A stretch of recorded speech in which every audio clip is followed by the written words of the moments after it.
Hey, what's up? GW coming to you live. Yeah, I know it's been a while since I've been on here, and we've had a lot of things to do. It took a few days off and went to the DMV. I'm going to tell you about that here in a little while. But my advice if anybody's getting their license, do not go on a weekend, okay? Because, dude, it's crazy. But I'll get into that here in a little while. Also, my man Josh wanted me to work a promo on him, so I'm working on that as we speak. But I want to talk to you guys about a movie that I just went back and revisited, from 2000. Talking about the Christian Bale flick American Psycho. If you haven't seen this, there's a lot of stuff to this. There is a lot of cool things about this film. My first experience with it was not really a good one, guys. I love slasher films. I love, horror films. But at the time this come out, I was dating somebody who I really hate, and I cut a video about her and her family a long time ago. So basically, what happened was that, if I can remember correctly, she was not a big horror fan. And I hate this woman with a passion, because of what she put me through. But that's neither here nor there. But anyway, she dared me. She said, "Look," because I was living with her at the time, which was a big mistake. And I said, she goes, "If you can get a job and support yourself, we'll go to the movies to celebrate. And I will also buy or get you Fight Club." I said, okay, because Fight Club had come out, later on, obviously. But anyway, so I get a job at this sandwich shop. I didn't even work there a day because I ended up leaving. And plus the boss was like, okay, you start in a week. You know what I mean? So I did go there. But anyway, so we go to the movies. We used to go to the movies a lot back then. The Regal Cinema, which is now AMC Theaters, I guess. You know. But so I got this job, and she goes, "What movie do you want to go see?" I said, "Let's go see a horror film. So she complained the whole entire time, but yet she made the deal with me. So you figure that one out. But so we went and saw American Psycho, and she hated the film with a passion, and I'm kind of glad she does. And because my current wife, girlfriend, before that, actually bought me the super duper collector's edition with like everything, and she watched it multiple times with me, and she liked the picture. But I'm going to talk about it because I don't even remember if I ever did touch on it. But yeah, it was an experience. So yeah, so like I said, she hated the movie. I loved it, and I just paused it there for a second. I heard the wife get up, gave her a hug, just because, she's very supportive of everything, unlike some people. But I'm not going to use this as a format to trash my ex-girlfriend. But I do want to talk about this film. The film actually stars Christian Bale, William Dafoe, Chloe Sevigny, and it's very, very, very powerful. As I said, it's based on the novel. And the novel at the time was deemed very, very controversial for its depiction of hardcore sex and violence. Now, one of the differences from the book and the movie, the book actually goes into very, very graphic detail about other murders in this film. And I think you see two actual big murders and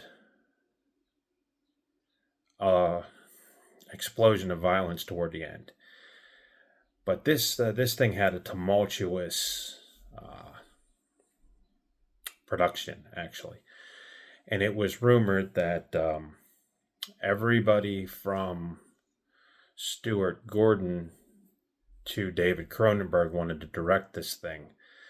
The main character, played by Patrick Bateman, or played the main character Patrick Bateman, was actually going to go to, believe it or not, Leonardo DiCaprio, who at the time had just got off Titanic, and he was considered the biggest star in the world. And they tapped him to play Patrick Bateman. So imagine that. Imagine watching this movie and seeing Leonardo DiCaprio as a serial killer. Now, the interesting thing about it is Matt Damon did a movie, The Talented Mr. Ripley, where he did play a serial killer, you know, if I got that right. Brad Pitt was also attached to this project at one time. And so it did a revolving. Ewan McGregor even was tapped for the role of Patrick Bateman. But Bateman, who this was his first, or I'm sorry. Uh, so yeah, Ewan McGregor was tapped for it. But yeah, it had a tumultuous, like I said, tumultuous production value.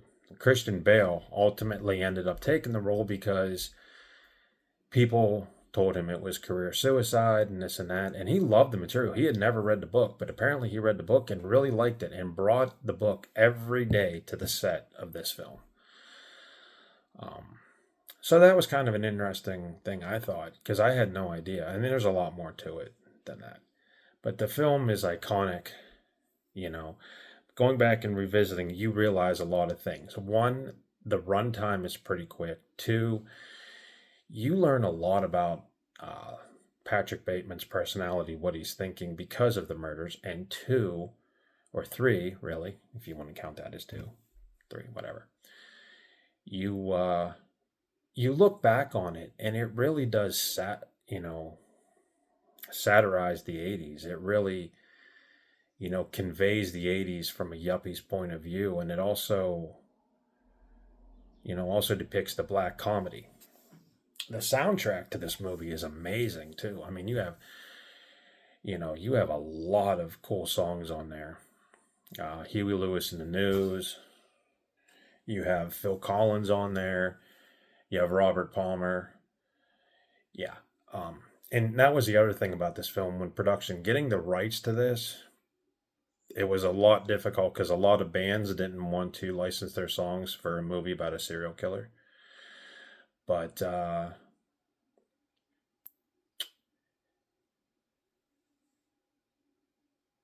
Huey Lewis in the News actually objected to the film's violence, you know, which I can understand. You think about Hip to Be Square, which is one of the. You think about that song, you think about this movie. Um, it was included on the album without permission. Now, some people say that was a publicity stunt. I don't know. But that song, Hip to Be Square, plays in a scene that's very, very famous for this movie. Um, Interestingly enough, Whitney Houston's song, uh, she did not allow it on the album on the soundtrack. So an orchestral or you know an instrumental version was used. So go figure. She says she didn't want her lyrics on the thing. But anyway, so what's this film about? It's about a yuppie named Patrick Bateman who lives a double life as a serial killer. And when you watch it, it's very good actually. Like I said, they left out a lot of murders in the movie and that were in the book in the movie. Um, but William, not William Defoe, Christian Bale's acting is perfect. I mean, he plays this character to a T. A lot of people, though, objected when the movie came out. A lot of people were picketing and protesting the film for violence and pornography, which it really doesn't go overboard. It has just the right amount of both. The film does take inspirations from films like the Texas Chainsaw Massacre. There's a wicked shot where toward the end of the film, Patrick Bateman kills a hooker with a chainsaw. It's really, really well done. Really throwback to those old slasher films where she's running down the stairs of this apartment complex and he just leans over with a chainsaw and lets it drop, and it's pretty wicked. But the thing about this character is that you know what he's thinking. And the more he delves into these deviant psychotic behaviors, the more he disappears, as a humanity. Interestingly enough, the co-stars of this movie are pretty cool too. Like I said, William Dafoe plays a detective who's you kind of get the impression he's on to Christian Bale. Christian Bale's character, but doesn't really make it known. But he's always good when he plays these detectives. If you guys remember um,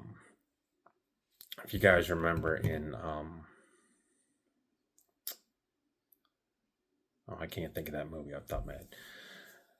But he always plays a second rate character that's really good. Like anytime you put William Dafoe in a detective role, he's going to be good. And what's interestingly enough too is when asked about, or when Marion Heron, Mary Heron, the lady that ended up directing this, she stated that Christian Bale drew his inspiration from Nicolas Cage's The Vampire's Kiss and Tom Cruise interview in a Tom Cruise interview on Late Night with David Letterman. So he kind of melded those two things, came up with Bateman, read the book all over the place.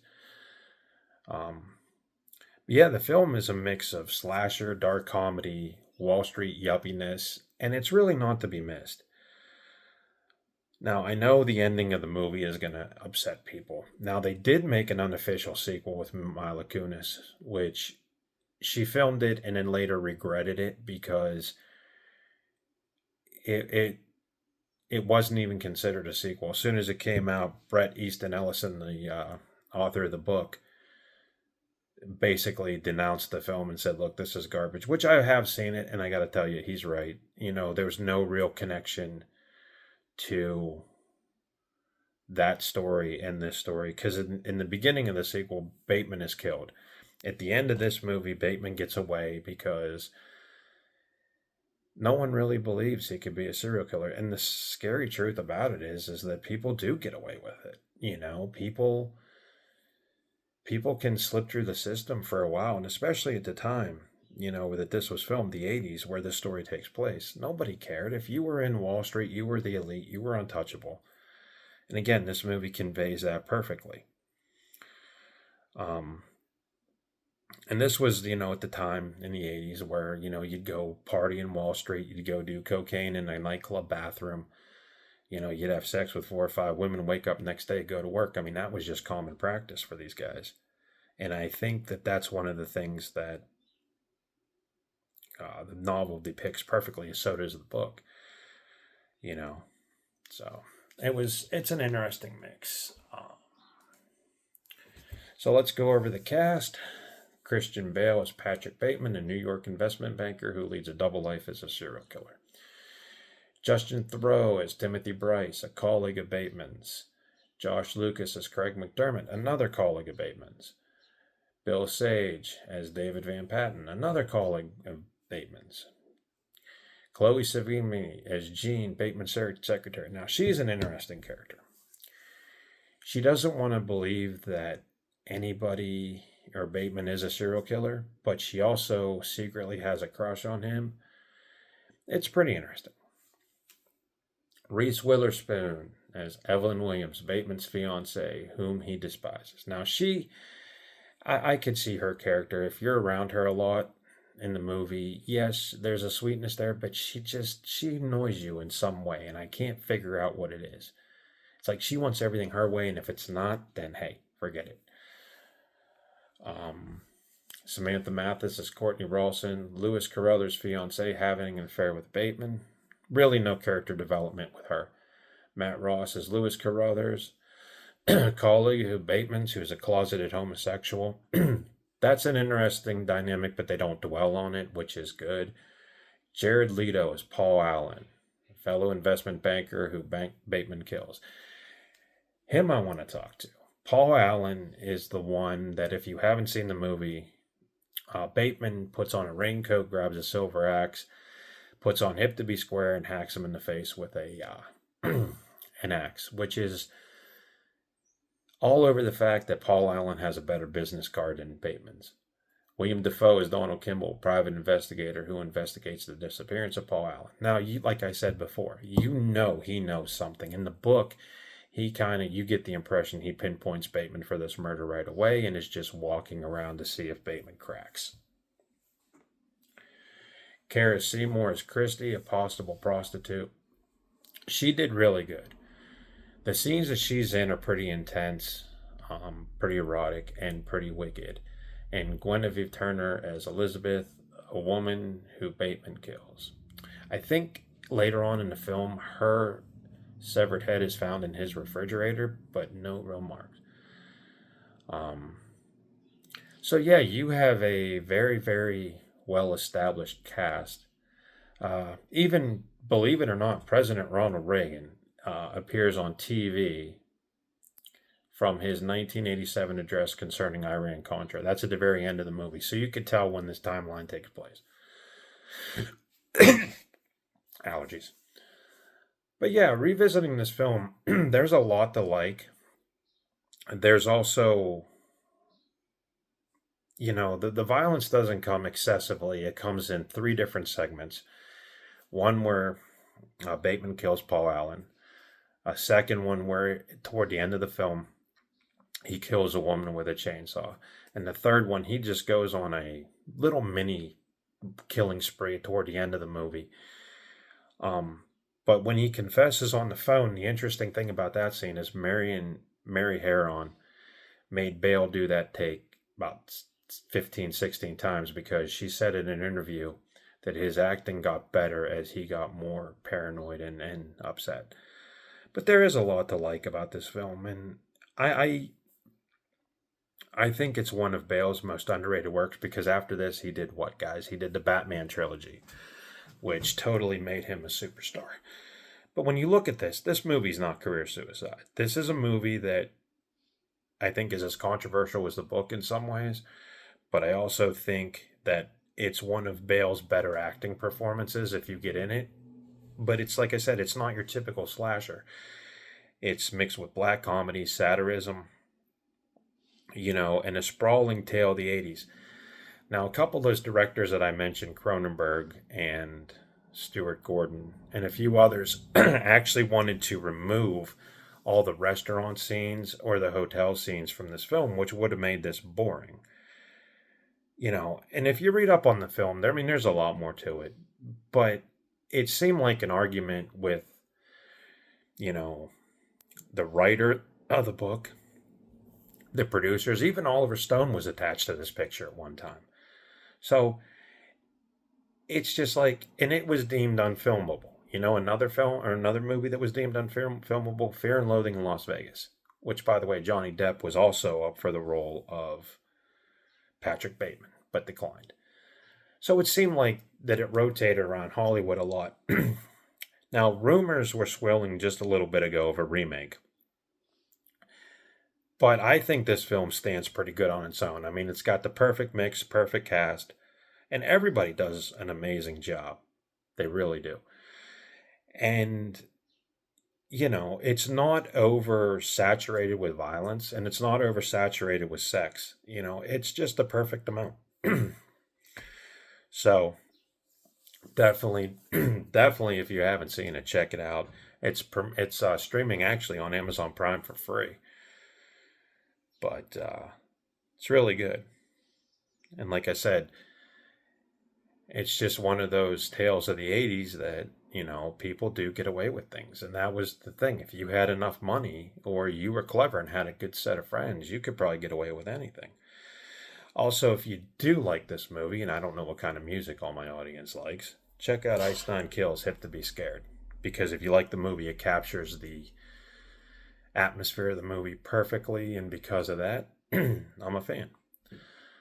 So anyway, check out American Psycho, and I'm just glad too, on the sidebar, that one person could hate this movie and bitch about me going to see it at the theater, and my current wife actually has bought me, like I said, the 2-disc limited edition, and she watched it with me many times. And I'm glad that there are people out there that are different and supporting. And it just goes to show you too that if you have a negative experience with something, you could go back and do that same something with somebody else, and it could be much more meaningful.